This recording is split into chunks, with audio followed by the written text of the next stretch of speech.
Prepwiseന്റെ മറ്റൊരു വീഡിയോയിലേക്ക് എല്ലാവർക്കും സ്വാഗതം. നമ്മളെല്ലാവരും മനസ്സിലാക്കിയതുപോലെ തന്നെ ഇന്ത്യയിലെ വിദ്യാഭ്യാസ സംവിധാനത്തിൽ ഒരുപാട് മാറ്റങ്ങൾ വന്നുകൊണ്ടിരിക്കുകയാണ്. അപ്പോൾ അതിൽ വളരെ സുപ്രധാനമായിട്ടുള്ളൊരു മാറ്റം എന്ന് പറയുന്നത് ഇന്ത്യയിലെ 54 സെൻട്രൽ യൂണിവേഴ്സിറ്റിയിലേക്ക് ഇപ്പോൾ സയൻസ്, കൊമേഴ്സ്, ഹ്യൂമാനിറ്റീസും ഒക്കെ കംപ്ലീറ്റ് ചെയ്ത് അതിലൊരു ഡിഗ്രി എടുക്കണമെന്ന് ആഗ്രഹിക്കുന്ന ആളുകൾക്ക് ഒരൊറ്റ സിംഗിൾ എൻട്രൻസ് ടെസ്റ്റ് അനൗൺസ് ചെയ്യാൻ വേണ്ടി പോവുകയാണ്. ഇതിൻ്റെ CUCETുമായി ബന്ധപ്പെട്ടിട്ടുള്ള വളരെ വിശദമായിട്ടുള്ള കാര്യങ്ങൾ പ്രതിപാദിക്കുന്ന വീഡിയോ Prepwiseന്റെ യൂട്യൂബ് ചാനലിൽ അവൈലബിൾ ആണ്. ഈ വീഡിയോയിൽ നമ്മൾ ഡിസ്കസ് ചെയ്യുന്നത് CUCET 2021 വേണ്ടി എങ്ങനെ നന്നായി പ്രിപ്പയർ ചെയ്യാം എന്നീ കാര്യങ്ങളെക്കുറിച്ചാണ്. +1, +2 ഒക്കെ പഠിക്കുന്ന സമയത്ത് നമുക്കുണ്ടാവുന്ന ഒരു വലിയ സ്വപ്നം എന്ന് പറയുന്നത് നമുക്ക് ഇഷ്ടമുള്ള വിഷയത്തിൽ ഇന്ത്യയിൽ ഒരു ബെസ്റ്റ് കോളേജിൽ അഡ്മിഷൻ എടുക്കുക, പഠിക്കുക എന്നുള്ളതാണ്. പക്ഷേ ഇതിന് ബുദ്ധിമുട്ടുണ്ടാക്കുന്ന പ്രധാനപ്പെട്ട കാര്യങ്ങളൊന്ന് +1ലോ +2ലോ മാർക്ക് കുറഞ്ഞു പോയതിൻ്റെ പേരിലോ അതല്ലെങ്കിൽ ഒരുപാട് എൻട്രൻസുകൾ പല യൂണിവേഴ്സിറ്റികളിൽ പല സമയത്തായി നടക്കുന്നതുകൊണ്ട് അതൊക്കെ കൃത്യമായിട്ട് ഫോളോ അപ്പ് ചെയ്ത് എഴുതാൻ കഴിയാത്തതിലൊക്കെയാണ്. പക്ഷേ ഈ വർഷം മുതൽ നമുക്കുണ്ടാകുന്ന ഒരു പ്രധാനപ്പെട്ട അഡ്വാൻറ്റേജ് എന്ന് പറയുന്നത് ഒറ്റ എൻട്രൻസിന് വേണ്ടി പ്രിപ്പയർ ചെയ്യുകയും അതിൽ നല്ല സ്കോർ കിട്ടിക്കൊണ്ട് ആക്സിലറേറ്റ് ചെയ്തിട്ട് നമ്മളുടെ ഡ്രീം കോളേജിൽ അഡ്മിഷൻ എടുക്കാൻ കഴിയുക എന്നുള്ളതാണ്. CUCETനെ കുറിച്ച് പറയുകയാണെങ്കിൽ ഇതൊരു ബിഗ്ഗസ്റ്റ് എൻട്രൻസ് എക്സാം ആണെന്നതിലൊരു സംശയമില്ല. കാരണം 54 സെൻട്രൽ യൂണിവേഴ്സിറ്റികളിലേക്ക് ഏകദേശം 1.68 lakhs സീറ്റ്സ്, പിന്നെ പ്രൊമിനൻ്റ് യൂണിവേഴ്സിറ്റീസെയും താല്പര്യമുള്ള ആളുകളാണെങ്കിൽ അവർ നല്ല സ്കോർ ചെയ്യേണ്ടി വരും. അതോടൊപ്പം തന്നെ കുറച്ച് സെൻട്രൽ യൂണിവേഴ്സിറ്റീസിന് വേണ്ടി നടത്തിയ CUCETൻ്റെ ഒരു എക്സ്പീരിയൻസ് എന്നൊക്കെ മനസ്സിലാക്കാൻ കഴിയുന്നത് പ്രധാനമായിട്ട് 2 പാർട്ട് ആയിട്ട്, അതായത് ഒന്ന് ജനറൽ ആയിട്ടുള്ള പേപ്പറും അതോടൊപ്പം തന്നെ സബ്ജക്ട് സ്പെസിഫിക് പേപ്പറും ഉണ്ട് എന്നുള്ളതാണ് മനസ്സിലാക്കാൻ കഴിയുന്നത്. CUCETോ അതല്ലെങ്കിൽ ഏത് എൻട്രൻസ് ആണെങ്കിലും അതിനുവേണ്ടി ഒരു പെർഫെക്റ്റ് സ്ട്രാറ്റജി ഫോമുലേറ്റ് ചെയ്യുക, അതിനനുസരിച്ച് വർക്ക് ചെയ്യുക എന്നൊക്കെ പറയുന്നത് വളരെ പ്രധാനപ്പെട്ടതാണ്. പക്ഷേ ഇതൊന്നും അത്ര എളുപ്പമുള്ള കാര്യമല്ല. പ്രത്യേകിച്ച് ഈ ഒരു സമയത്ത് നമുക്ക് ബോർഡ്സിൻ്റെ എക്സാംസ് ഉണ്ട്, അതിൻ്റെ ട്യൂഷൻ, അതുമായിട്ട് ബന്ധപ്പെട്ട് പിന്നെ ഇല്ലാതെ തന്നെയുള്ള ഓരോരുത്തർക്കും പേഴ്സണലി ഉള്ള ഡിഫിക്കൽട്ടീസ്, ഇതിനൊക്കെ മറികടന്നുകൊണ്ട് വേണം നമുക്ക് ഇതിനൊക്കെ സമയം കണ്ടെത്താനും പ്രിപ്പയർ ചെയ്യാനും. ഏതൊരു എൻട്രൻസ് എക്സാമും ക്രാക്ക് ചെയ്യുന്നതിന് നമുക്ക് കൃത്യമായിട്ടുള്ള planning, hard work, Perseverance, determination, ഇതോടൊപ്പം തന്നെ വളരെ കൃത്യമായിട്ടുള്ള റിസോഴ്സുകൾ യൂട്ടിലൈസ് ചെയ്യാനുള്ള ഒരു എബിലിറ്റി, പിന്നെ മെൻറ്റർഷിപ്പ്, ഇതൊക്കെ അത്യാവശ്യമാണ്. എൻട്രൻസുമായി ബന്ധപ്പെട്ടിട്ടുള്ള ഒരു ഓർമ്മകൾ വരുമ്പോൾ നമുക്ക് വരുന്നത് ഒരു സ്ലീപ്ലെസ് നൈറ്റ്സ്, പിന്നെ ഫ്രസ്ട്രേഷൻ, ഇതൊക്കെയാണെങ്കിലും കൃത്യമായിട്ട് ഒരു സപ്പോർട്ടോടുകൂടി ഇത് മറ്റുള്ള എല്ലാ കാര്യങ്ങളോടൊപ്പം തന്നെ കൊണ്ടുപോവുകയാണെങ്കിൽ തന്നെ നമുക്ക് എന്ത് ചെയ്യാൻ പറ്റും, ക്രാക്ക് ചെയ്യാൻ പറ്റും എന്നുള്ളതാണ് മനസ്സിലാക്കേണ്ടത്. ആദ്യമായിട്ട് നമ്മൾ ചെയ്യേണ്ടത് ഈ എക്സാമിനെ കുറിച്ചിട്ട് നല്ലൊരു ധാരണ ഉണ്ടാക്കുക എന്നുള്ളതാണ്. ഇപ്പോൾ ഇതുവരെ പിന്നെ കുറഞ്ഞ സെൻട്രൽ യൂണിവേഴ്സിറ്റീസിന് CUCET നടത്തിയ സമയത്ത് പേപ്പർ പെൻ ആയിരുന്നു. ഇപ്പോൾ അത് കമ്പ്യൂട്ടർ ബേസ്ഡ് ടെസ്റ്റിലേക്ക് മാറുന്നതാണ് മനസ്സിലാക്കാൻ കഴിയുന്നത്. അതോടൊപ്പം 54 സെൻട്രൽ യൂണിവേഴ്സിറ്റീസ്, പിന്നെ 2ഓളം പാർട്ടായിട്ട് നടക്കുന്നു എന്നുള്ളത്, അങ്ങനെ എക്സാമുമായി ബന്ധപ്പെട്ടിട്ടുള്ള ഒരുപാട് കാര്യങ്ങളുണ്ടാവും. അത് വളരെ കൃത്യമായിട്ട് മനസ്സിലാക്കുക എന്നുള്ളതാണ് ഫസ്റ്റ് സ്റ്റെപ്പ് എന്ന് പറയുന്നത്. ഇതിനെക്കുറിച്ച് വളരെ വിശദമായിട്ട് മനസ്സിലാക്കുന്നതിന് വേണ്ടി Prepwiseന്റെ യൂട്യൂബ് ചാനൽ കണ്ട് നിങ്ങൾ എന്ത് ചെയ്യുക, ഈ CUCETുമായി ബന്ധപ്പെട്ടൊരു വീഡിയോ ഉണ്ട്, അത് വിശദമായിട്ട് കാണുക. എക്സാമിനെ കുറിച്ച് മനസ്സിലാക്കി കഴിഞ്ഞാൽ രണ്ടാമതായിട്ട് നമ്മൾ വളരെ പ്രധാനമായിട്ട് നോക്കേണ്ടത് എക്സാമിൻ്റെ സിലബസിനെ കുറിച്ചാണ്. അപ്പോൾ സിലബസിലേക്ക് വരുമ്പോൾ ഏത് ഏരിയയിലാണ് പിന്നെ വെയിറ്റേജ് കൂടുതലായി വരുന്നത്, എന്തൊക്കെ ഏരിയകളാണ് കവർ ചെയ്യുന്നത്, അതിൽ നമുക്ക് ബുദ്ധിമുട്ടുള്ള ഏരിയകൾ എന്താണെന്ന് ഐഡൻറ്റിഫൈ ചെയ്യുക, അതോടൊപ്പം നമുക്ക് ഈസി ആയിട്ട് കവർ ചെയ്യാൻ പറ്റുന്ന ഏരിയ എന്താണെന്ന് ഐഡൻറ്റിഫൈ, ഇങ്ങനെയുള്ള ഒരുപാട് കാര്യങ്ങൾ ഇതുമായി ബന്ധപ്പെട്ട് നമുക്ക് പ്ലാൻ ചെയ്യാൻ വേണ്ടി കഴിയും. ഇതുവരെ ലഭ്യമായിട്ടുള്ള ഇൻഫർമേഷൻസ് ഒക്കെ വെച്ച് മനസ്സിലാക്കുമ്പോൾ പ്രധാനമായിട്ട് 2 പാർട്സ് ഉണ്ടാവുമെന്നാണ് മനസ്സിലാക്കുന്നത്. ഫസ്റ്റ് പാർട്ടിൽ English language, numerical ability, logical and analytical reasoning, പിന്നെ അതേപോലെ general awareness and current affairs പോലെയുള്ളതാണ്. രണ്ടാമത്തെ പാർട്ട് എന്ന് പറയുന്നത് പ്രധാനമായിട്ടും ഡൊമൈൻ നോളജ്, നമ്മൾ ചൂസ് ചെയ്യാൻ പോകുന്ന സബ്ജക്റ്റിനെ കുറിച്ചിട്ടുള്ള നമ്മളുടെ ധാരണ മനസ്സിലാക്കുന്നതുമായി ബന്ധപ്പെട്ടിട്ടുള്ള ഒരു പാർട്ടാണ്. ഇതിനെക്കുറിച്ചൊരു കൃത്യമായ ധാരണ ലഭിക്കണമെങ്കിൽ നോട്ടിഫിക്കേഷൻ വന്നു കഴിഞ്ഞാലാണ് നമുക്കിതിൻ്റെ ഒരു ആക്ച്വൽ പിക്ചർ മനസ്സിലാവുന്നത്. വളരെ പ്രധാനപ്പെട്ട ഒരു കാര്യം എന്ന് പറയുന്നത് നമ്മൾ ഈ ഒരു എക്സാമിനെ അറ്റംപ്റ്റ് ചെയ്യുന്നത് നമ്മുടെ ബോർഡ് എക്സാംസിൻ്റെ ഒരു ഇടക്ക് കൂടിയായിരിക്കും, അല്ലെ അത് കഴിഞ്ഞ ഉടനെ തന്നെ ആയിരിക്കും. അപ്പോൾ ആ സമയത്ത് തന്നെ ചിലപ്പോൾ ഇതിനു വേണ്ടി പ്രിപ്പറേഷൻ സ്റ്റാർട്ട് ചെയ്യേണ്ടതായിട്ട് വരും. നമുക്ക് ചെയ്യാൻ കഴിയുന്നത് വളരെ നേരത്തെ തന്നെ സ്റ്റാർട്ട് ചെയ്യുക, കൃത്യമായി കാര്യങ്ങളൊക്കെ മനസ്സിലാക്കിയിട്ടൊരു പ്ലാൻ തയ്യാറാക്കുക. പിന്നെ ഓരോ ദിവസവും കുറഞ്ഞ സമയം നമ്മൾ ഇതിനു വേണ്ടി മാറ്റി വെച്ച് കഴിഞ്ഞാൽ, ഇവൻ കൃത്യമായൊരു പ്ലാൻ ഉണ്ടെങ്കിൽ ഇവൻ ബോർഡ് എക്സാമിൻ്റെ സമയത്ത് പോലും നമുക്ക് എന്ത് ചെയ്യാൻ പറ്റും, വളരെ നല്ല രീതിയിൽ പ്രിപ്പറേഷൻ മുന്നോട്ട് കൊണ്ടുപോകാൻ വേണ്ടി കഴിയും. നമ്മൾ എക്സാമിനെ കുറിച്ച് മനസ്സിലാക്കി, സിലബസിനെ കുറിച്ച് നല്ലൊരു ധാരണ ഉണ്ടായി, പിന്നെ ഒരു കൃത്യമായ പ്ലാനൊക്കെ ഉണ്ടാക്കി കഴിഞ്ഞാൽ പിന്നെ വേണ്ടത് നന്നായി പ്രാക്ടീസ് ചെയ്യുക എന്നുള്ളതാണ്. നിങ്ങളൊക്കെ മനസ്സിലാക്കിയിട്ടുണ്ട്, ഇപ്പോൾ അത്ലീറ്റ്സിനെ ശ്രദ്ധിച്ചാൽ മനസ്സിലാവും, ടൂർണമെൻറ്റ് ഇല്ലാത്ത സമയത്ത് പോലും അവരെന്ത് ചെയ്യും, നിരന്തരം പ്രാക്ടീസ് ചെയ്തുകൊണ്ടേയിരിക്കും.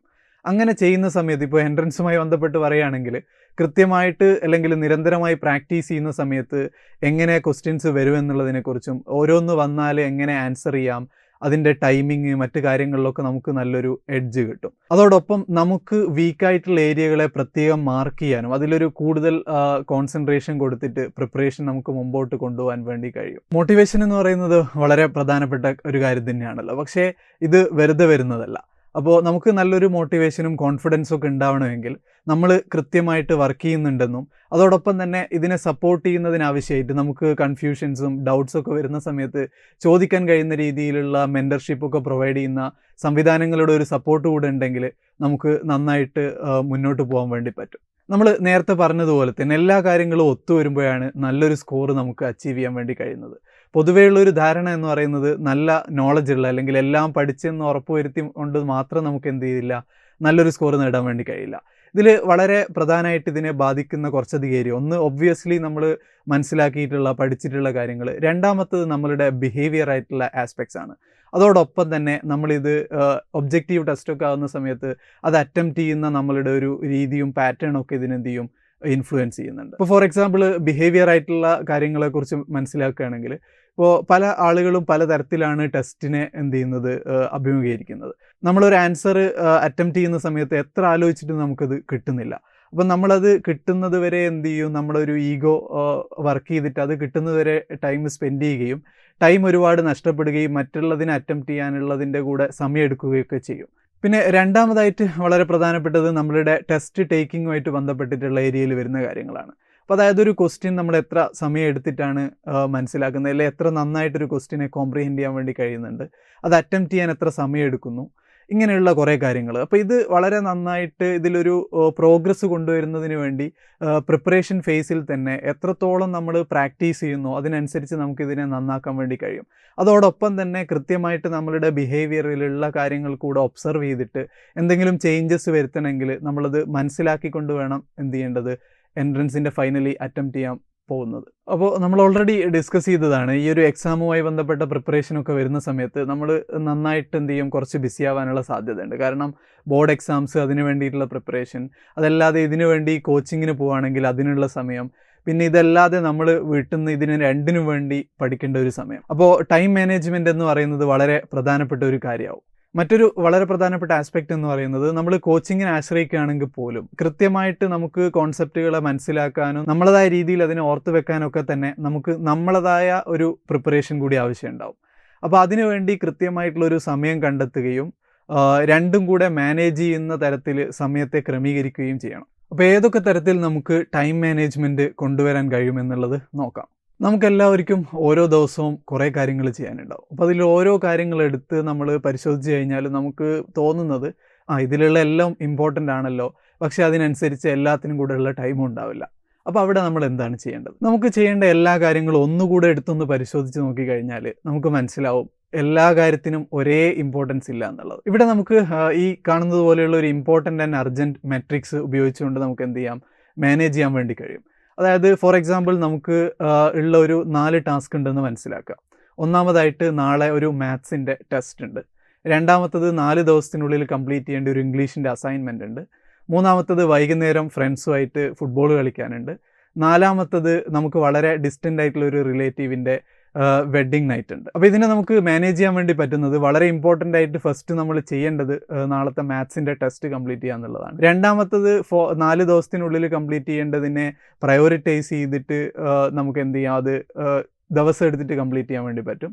മൂന്നാമത്തെ കാര്യത്തിന് നമുക്ക് എന്ത് ചെയ്യാം, തൽക്കാലം ഇതിനെ പ്രയോറിറ്റൈസ് ചെയ്യുന്നത് കൊണ്ട് അവോയ്ഡ് ചെയ്യാൻ വേണ്ടി പറ്റും. നാലാമത്തെ നമുക്ക് എന്ത് ചെയ്യേണ്ടി വരും, എലിമിനേറ്റ് ചെയ്യേണ്ടതായിട്ട് വരും. ഇതിന് ഓരോരുത്തർക്കും അവരുടേതായിട്ടുള്ള രീതികളിലൂടെ എന്ത് ചെയ്യാൻ പറ്റും, ടൈം മാനേജ്മെൻറ്റ് കൊണ്ടുവരാൻ വേണ്ടി കഴിയും. ഇപ്പോൾ മൊബൈലിലുള്ള ഒരുപാട് ആപ്ലിക്കേഷൻസോ അല്ലെങ്കിൽ ഒരു ഡയറിയോ കീപ്പ് ചെയ്തുകൊണ്ട് നമുക്കിത് മാനേജ് ചെയ്യാൻ വേണ്ടി കഴിയും. അടുത്തത് നമ്മളുടെ സ്റ്റഡി പാറ്റേണുമായി ബന്ധപ്പെട്ടിട്ടുള്ള കാര്യങ്ങളാണ്. ഇപ്പോൾ ഇവിടെ നോക്കുമ്പോൾ നമുക്ക് കോച്ചിങ്ങും അതോടൊപ്പം തന്നെ നമ്മളെ സെൽഫ് സ്റ്റഡിയും നന്നായിട്ട് കൊണ്ടുപോകണമെങ്കിൽ കോച്ചിങ് ഉള്ളതുകൊണ്ട് തന്നെ സെൽഫ് സ്റ്റഡിക്ക് ചിലപ്പം വിചാരിച്ചത്ര ടൈം കിട്ടണമെന്നില്ല. അതുകൊണ്ട് തന്നെ ഇവിടെ നമ്മൾ ഏറ്റവും പ്രധാനമായിട്ട് നോക്കേണ്ടത്, ഒന്ന് നമുക്ക് കംഫർട്ടബിൾ ആയിട്ടുള്ള ഏരിയാസ് കണ്ടെത്തുക, നമുക്ക് ഡിഫിക്കൽട്ടി ഉള്ള ഏരിയാസ് കണ്ടെത്തുക, പിന്നെ കൂടുതൽ വെയിറ്റേജ് വരുന്ന ഏരിയകൾ പ്രത്യേകം മനസ്സിലാക്കുകയും അതിന് കൂടുതൽ സമയം ഡിവോട്ട് ചെയ്യുന്ന ഒരു സ്ട്രാറ്റജിയും നമ്മൾ എന്ത് ചെയ്യേണ്ടതുണ്ട്, ഉണ്ടാക്കേണ്ടതുണ്ട്. നമ്മളെല്ലാവരും പഠിക്കുന്ന സമയത്ത് ഓരോരുത്തർക്കും ഡിഫറെൻറ്റ് സ്റ്റേജസ് ഉണ്ടാവും. അപ്പോൾ അതിൽ പൊതുവായിട്ടുള്ളതാണ് നമ്മൾ എന്ത് ചെയ്യുന്നു, ആദ്യം ഇതിൻ്റെ ഒരു ക്ലാസ്സുകൾ കേൾക്കുന്നു, രണ്ടാമത്തത് ഇതുമായിട്ട് ബന്ധപ്പെട്ടിട്ടുള്ള ടെക്സ്റ്റുകൾ നമ്മൾ വായിക്കുന്നു,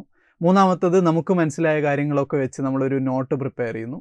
പിന്നീട് ആ നോട്ട് റിവൈസ് ചെയ്യുകയും അത് ഫൈനലി എല്ലാം കൂടെ റിവൈസ് ചെയ്തിട്ടാണ് നമ്മൾ എന്ത് ചെയ്യുന്നത്, ടിക്ക് മാർക്ക് കൊടുക്കുന്നത്. ഓക്കെ, ഞാൻ ഈ പാർട്ട് കംപ്ലീറ്റ് ചെയ്തു എന്നുള്ളത്. അപ്പോൾ ഇത് കൃത്യമായിട്ട് നിങ്ങൾക്ക് ഉപകാരപ്പെടുന്ന രീതിയിലൊരു പാറ്റേൺ അല്ലെങ്കിൽ സ്റ്റേജസ് മനസ്സിലാക്കുകയും അതിനനുസരിച്ച് അത് വളരെ റെഗുലറായിട്ട് കൊണ്ടുപോവുകയും ചെയ്യുക എന്നുള്ളതാണ് പ്രധാനപ്പെട്ട ഒരു കാര്യം. നമുക്ക് ഒരുപാട് കാര്യങ്ങൾ പഠിക്കാനും നോക്കാനൊക്കെ ഉള്ളതുകൊണ്ട് തന്നെ ഓരോ മിനിറ്റും കൗണ്ട് ചെയ്യപ്പെടുന്നുണ്ട്. അതുകൊണ്ട് തന്നെ ഇപ്പോൾ നമ്മൾ സാധാരണയായിട്ട് പരീക്ഷയ്ക്കൊക്കെ പോകുന്ന സമയത്ത് അവസാനത്തെ ഒരു 10 മിനിറ്റ്സ് ആണ് എന്ത് ചെയ്യുന്നത്, എല്ലാം കൂടെ നോക്കിയിട്ടൊന്ന് ഉറപ്പൊക്കെ വരുത്തുന്നത്. അതുകൊണ്ട് തന്നെ കിട്ടുന്ന എക്സ്ട്രാ ടൈമിനെ വളരെ നല്ല രീതിയിൽ ഉപയോഗപ്പെടുത്താൻ വേണ്ടി ശ്രമിക്കുക. ഈ രീതിയിൽ നന്നായി സമയത്തെ യൂട്ടിലൈസ് ചെയ്യണമെങ്കിൽ നമുക്ക് കൃത്യമായിട്ടുള്ളൊരു ടൈം ടേബിൾ ആവശ്യമായിരിക്കും. അപ്പോൾ ഓരോ ആളുകൾക്കും പഠനത്തിനൊക്കെ ഉള്ള സമയത്ത് പല ഡിഫറൻസ് ഉണ്ടാവും. ചില ആളുകൾക്ക് ലേറ്റ് നൈറ്റ് ആയിരിക്കും, ചില ആളുകൾക്ക് ഏർലി മോർണിംഗിലായിരിക്കും. നിങ്ങൾക്ക് ഏറ്റവും സ്യൂട്ടബിൾ ആയിട്ടുള്ള ഒരു ടൈം കണ്ടെത്തുക. അതോടൊപ്പം തന്നെ പഠനവുമായിട്ട് ബന്ധപ്പെട്ട് നമ്മുടെ ജീവിതമായിട്ട് ബന്ധപ്പെട്ടിട്ടുള്ള മറ്റ് കാര്യങ്ങൾക്കൊക്കെ സമയം കണ്ടെത്തുകയും അതൊക്കെ എന്ത് ചെയ്യും, നമ്മളെ ഈ പഠനത്തിന് നന്നായിട്ട് സഹായിക്കുകയും ചെയ്യും. ഒരേ സബ്ജക്റ്റിന്മേലെ തന്നെ നമ്മൾ എന്ത് ചെയ്യുന്നു, ഒരുപാട് ടൈം സ്പെൻഡ് ചെയ്യുന്ന സമയത്ത് നമുക്ക് നല്ല ബോറിംഗ് ആവാനുള്ള സാധ്യതയുണ്ട്. അതുകൊണ്ട് തന്നെ ഓരോ സബ്ജക്റ്റിനും നിശ്ചിത സമയം കൊടുക്കുക, അതിനനുസരിച്ചിട്ടുള്ള റിമൈൻഡേഴ്സും പിന്നെ അതുപോലെ ഷെഡ്യൂളൊക്കെ വെച്ചുകൊണ്ട് തന്നെ എന്ത് ചെയ്യാം, മുമ്പോട്ട് പോവുക എന്നുള്ളതാണ്. അവസാനമായിട്ട് പറയാനുള്ളത്, നമ്മൾ ചെയ്യുന്ന ഏത് ആക്ടിവിറ്റി ആണെങ്കിലും അതിൽ ഒരു ഫുൾ കോൺസെൻട്രേഷൻ നൽകുക എന്നുള്ളത്. പിന്നെ ഇതോടൊപ്പം തന്നെ നമ്മുടെ റെഗുലർ എക്സസൈസസ്, പിന്നെ നമ്മുടെ ഫ്രണ്ട്സ്, ഫാമിലി ഇവരുമായിട്ടൊക്കെ സംസാരിക്കുക.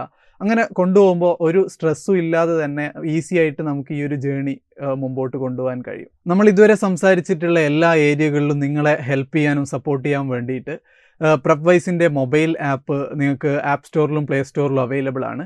അത് ഇൻസ്റ്റാൾ ചെയ്യുക. ഈ മൊബൈൽ ആപ്പ് ഇൻസ്റ്റാൾ ചെയ്യുന്നതിലൂടെ നിങ്ങൾക്ക് ഇന്ത്യയിൽ അവൈലബിൾ ആയിട്ടുള്ള പ്രധാനപ്പെട്ട കോഴ്സസ്, അതേപോലെ തന്നെ ബെസ്റ്റ് ഇൻസ്റ്റിറ്റ്യൂട്ട്സ്, പിന്നെ CUCET പ്രിപ്പറേഷനുമായി ബന്ധപ്പെട്ടിട്ടുള്ള എല്ലാ കാര്യങ്ങളും, അതായത് live lectures, mock test, daily practice, പിന്നെ നിങ്ങൾക്ക് ഈ ഒരു പ്രിപ്പറേഷൻ ഫേസിലൂടെ കടന്നു പോകുന്ന സമയത്ത് ഉണ്ടാവുന്ന എല്ലാ ബുദ്ധിമുട്ടുകൾ, എന്ത് കാര്യങ്ങളും സംസാരിക്കുന്നതിനോ അല്ലെ ബന്ധപ്പെടുന്നതിനാവശ്യമായിട്ടുള്ള ചാറ്റ് ഫെസിലിറ്റീസും മൊബൈൽ ആപ്പിൽ അവൈലബിൾ ആണ്. നമുക്ക് ഇന്ത്യയിലൊരു ബെസ്റ്റ് കോളേജിൽ അഡ്മിഷൻ നേടുന്നതിന് ഏറ്റവും പ്രധാനം എന്ന് പറയുന്നത് നമ്മൾ 11th അല്ലെങ്കിൽ 12th ഇനി നേടാൻ പോകുന്ന മാർക്കല്ല, മറിച്ച് CUCETൽ എത്ര സ്കോർ നേടുന്നു എന്നുള്ളതാണ്. അതുകൊണ്ട് തന്നെ നിങ്ങളുടെ ബോർഡ് എക്സാം പ്രിപ്പറേഷനോടൊപ്പം തന്നെ CUCETും പാരലലി കൊണ്ടുപോവുക. പ്രെപ്വൈസ് ഓൺലൈൻ CUCET കോച്ചിങ്ങിലേക്ക് അഡ്മിഷൻ നേടുന്നതിന് വേണ്ടി ഈ നമ്പറിലേക്ക് വാട്സാപ്പ് ചെയ്യുകയോ അല്ലെങ്കിൽ വിളിക്കുകയോ ചെയ്യാം. CUCETുമായി ബന്ധപ്പെട്ട നോട്ടിഫിക്കേഷൻ, മറ്റു വിവരങ്ങൾ കൃത്യസമയത്ത് ലഭിക്കുന്നതിന് വേണ്ടി പ്രെപ്വൈസിൻ്റെ യൂട്യൂബ് ചാനൽ സബ്സ്ക്രൈബ് ചെയ്യുക. Wishing you all the best. Thank you for watching.